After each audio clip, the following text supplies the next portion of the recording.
Don't you just hate it when you have some music on your phone and you want to enjoy it with your loved one, but all you can do is use the squeaky onboard speaker, a fiddly cable, or pair with your headphones?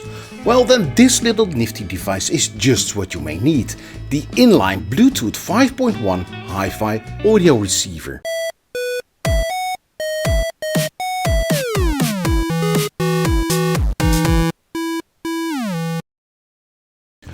Well, hello there everyone and welcome to a new video here on Anton's Hardware. Now, InLine is a brand that you may have never heard of, but it's been around for quite some time. The company was founded in Germany in 1991 and it is the manufacturer of a lot of IT accessories with the focus on connecting. Now, in the past I've made a review about their tube amplifier based digital to analog converter, and now they've reached out to me again to review this Bluetooth receiver. Now, before I start, I have to mention that I got this product for free, which helps my channel a lot since I buy most of the stuff myself. Thankfully, as always, I'm free to say whatever I want to say. I don't have to sell you this product.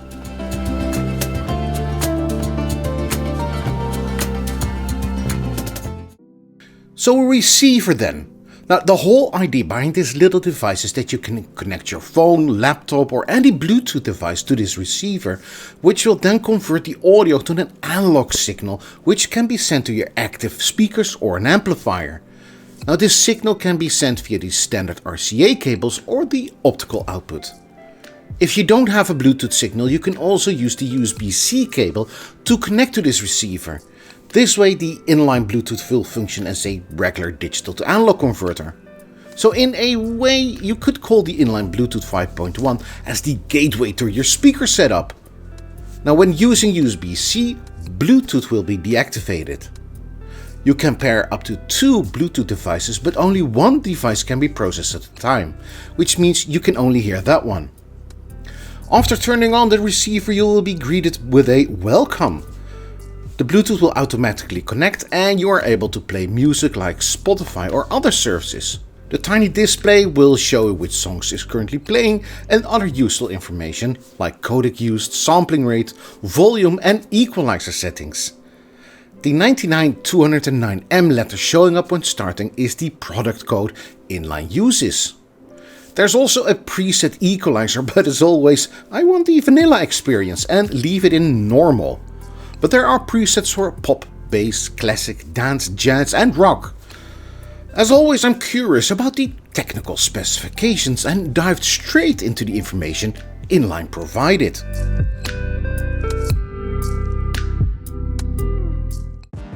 Now, the main feature of this InLine receiver is of course Bluetooth. Not just any Bluetooth, no, the receiver has a whole array of Bluetooth codecs to choose from. The Bluetooth codecs the InLine receiver supports are LDAC, the aptX family, AAC and SBC. But what are these and what does it mean? Now, in short, a Bluetooth codec or protocol is a way the audio is encoded by the transmitter and decoded by the receiver. The better the encoding, the better the audio being produced at the receiving end. This encoding is done with an algorithm to compress as much data in the data stream. But the more complex the compression, the better the calculation power needed to decompress. This decompression takes time, which is then translated into latency, which for some doesn't matter, but for others is a huge annoyance. Now, this is an overview of all the codecs that are available with the InLine receiver. Keep in mind that there are countless others. In the future, I'm going to elaborate more on this in another video, so if you're interested in Bluetooth audio, please hit that like and subscribe button. In short, the oldest codec is SBC and it isn't that good. Next is AAC, which was developed by Apple. Then you have the aptX family. And note that the low latency version does have lower latency, which makes wireless audio available for gamers. Then you have the HiFi codecs, one made by Sony with the LDAC and the other made by Qualcomm with the aptX HD. If you're transmitting device one of these presets, use it. Especially the LDAC codec is awesome. 24 bits and 96 kHz also gives it the high-res stamp of approval. And then you have USB-C, so you can use the InLine receiver as a regular digital to analog converter. Now, normally I would say that using USB-C is the better option, and you would use it over any Bluetooth codec, mainly because it has more bandwidth available and the lowest latency. But strangely, I couldn't increase the settings in Windows beyond 16 bits and 48 kHz. Now, I'm still baffled as to why this is, especially when you look at the components used.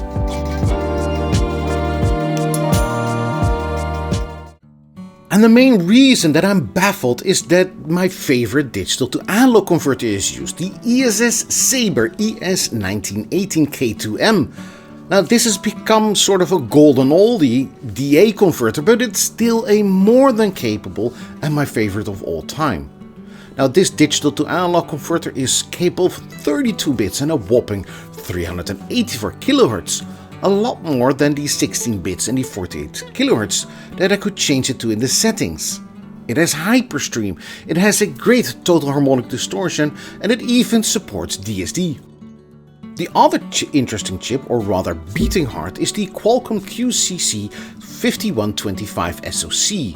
Now, this is the chip that makes it possible to use all those different codecs.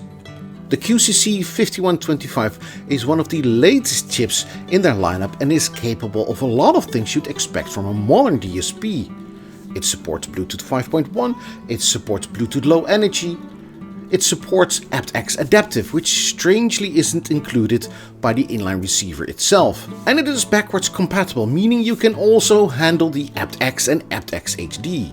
It has a dual-core Qualcomm Kalimba DSP audio subsystem, although using a DSP from 2006 isn't something to be proud of. Now, when compared to the rest of the lineup, the QCC5125 isn't top of the line. The QCC5171 has more functionalities like Bluetooth support for 5.3, active noise cancellation, and CD lossless audio with Snapdragon sound. But the basic functionalities are about the same. Now, this is still a very capable system on a chip and on par with the quality of the ESS Sabre. So what else can be found on the board? Well, not much. The board is rather barren. But that doesn't necessarily mean it's a bad thing. There's a little CMOS that stores the settings, a line driver to control the power needed, and that's about it for the exciting parts.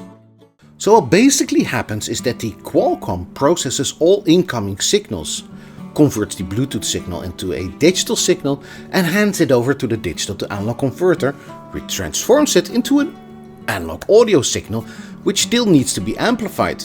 A simple but effective setup.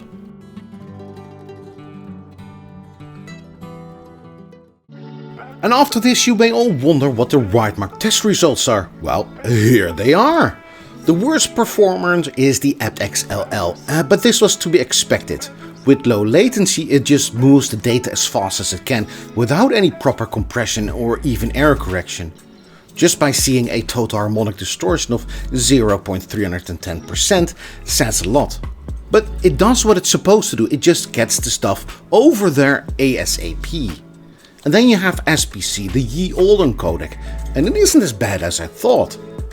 Moving up, it's aptX, followed by AAC, and then you have the contenders for the first place. Now, this is where things get interesting. Both LDAC and aptX have very good scores, and it's a photo finish.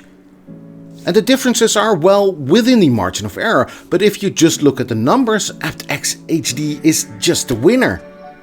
LDAC follows in second place, breathing heavily down aptX's neck.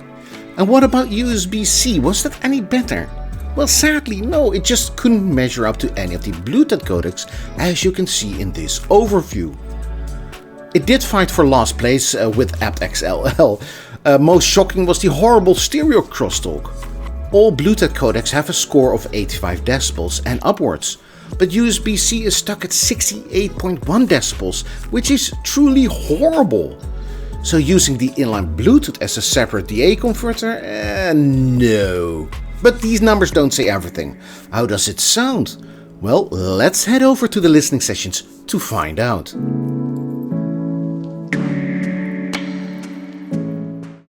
And now for the listening sessions. Now, I've done the test with a Fosse V3 amplifier and some DALI speakers, and of course the AudioQuest cables of the last video. After pairing, the device easily connects to your phone, laptop, the Bluetooth capable PC, and when listening to the InLine, the Bluetooth audio receiver, I just was a happy camper. I did hear the perfect audio of the ESS Sabre, and when using the LDAC, the InLine was shining. The highs were nice and rounded, well defined and clear to listen to. The middles were well placed, the bass was somewhat lacking, but this was mainly due to the DALI speakers. aptX HD was also very nice and almost indistinguishable from LDAC. The only difference that I could hear was a bit of depth and width of the soundstage. The other codecs were okay, but they're only okay if you just want some background music. So what you really want to listen to some quality audio, use LDAC and aptX HD. So overall, I was just really pleased with the result.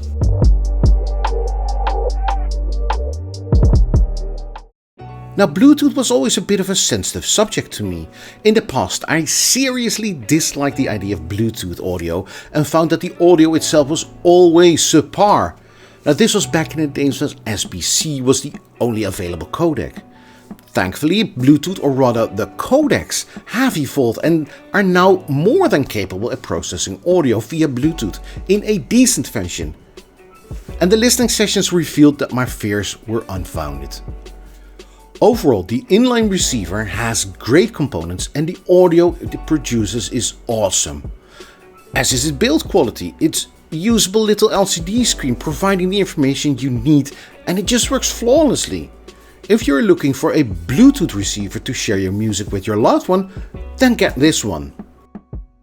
And with this ending, I'd like to thank you for making it all the way to the end of this video. I'd like to see you in the next one. See you then, bye bye!